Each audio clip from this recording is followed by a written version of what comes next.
بسم اللہ الرحمن الرحیم۔ شروع اللہ کے نام سے جو بڑا مہربان نہایت رحم کرنے والا ہے۔ السلام علیکم ناظرین، آج کا واقعہ حضرت موسیٰ علیہ السلام کا جادوگروں سے مقابلہ اور ان کا مسلمان ہونا ہے۔ جب حضرت موسیٰ علیہ السلام مدین سے واپس لوٹے اور انہوں نے فرعون کو اللہ تعالیٰ کا پیغام پہنچایا، یعنی دین اسلام کی تبلیغ کی، تو فرعون اس بات کو سن کر لاجواب ہو گیا اور اس نے پوچھا کہ تمہارا رب کون ہے؟ تو حضرت موسیٰ علیہ السلام نے جواب دیا کہ جس نے زمین اور آسمان کو پیدا کیا، جو نہ صرف تمہارا بلکہ تمہارے باپ دادا کا پالنے والا ہے۔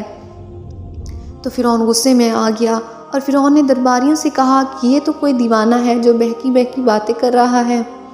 آخر جب وہ ہر طرح سے تنگ ہو گیا تو اس نے تمام ملک میں ڈھنڈورا پٹوایا، بڑے بڑے جادوگروں کو بلوایا، چاروں طرف ہر کارے دوڑا دیے اور عید کے دن سب کے سب میدان میں جمع ہوئے۔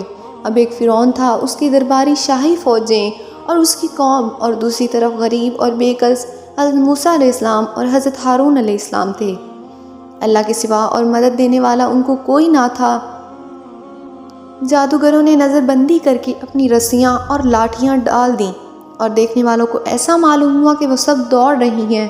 تو حضرت موسیٰ علیہ السلام پہلے تو ڈر گئے، مگر اللہ تعالیٰ نے کہا تو نہ ڈر، تیری ہی فتح ہوگی۔ تیرے داہنے ہاتھ میں جو لاٹھی ہے اسے ڈال دے کہ وہ ان سب کو نگل جائے گی۔ جو کچھ انہوں نے بنایا ہے یہ صرف جادو ہے، جہاں اللہ کا حکم آ جائے وہاں جادو کام نہیں کر سکتا۔ اب جو انہوں نے اپنی لاٹھی ڈالی تو وہ اژدہا بن کر سب کو نگل گئی۔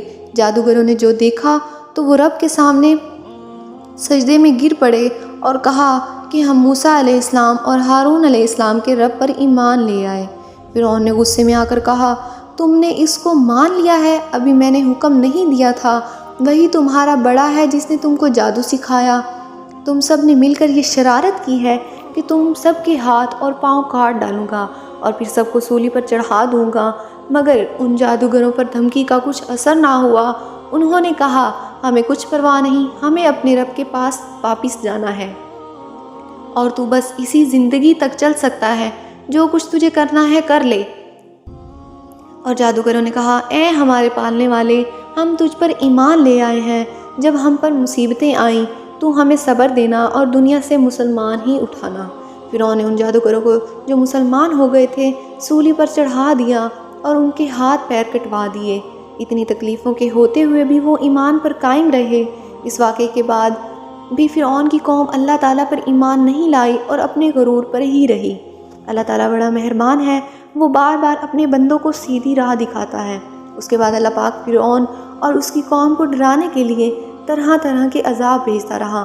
کبھی لوگوں کی نصیحت کے لیے قحط ڈال دیا اور پیداوار کی کمی کر دی، مگر جب کبھی ان پر کوئی آفت آتی تو یہی کہتے کہ موسیٰ علیہ السلام اور ان کے ساتھیوں کی نحوست ہے۔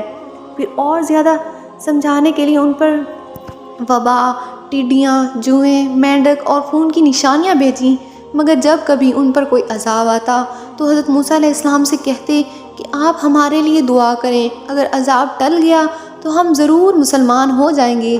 مگر ان کی حالت یہ تھی کہ ادھر عذاب ٹلا اور ادھر وہ اپنے اقرار سے پھر گئے۔ جب ان کی حد ہو گئی تو اللہ کے حکم سے حضرت موسیٰ علیہ السلام اپنی تمام قوم کو لے کر وہاں سے راتوں رات نکل کھڑے ہوئے۔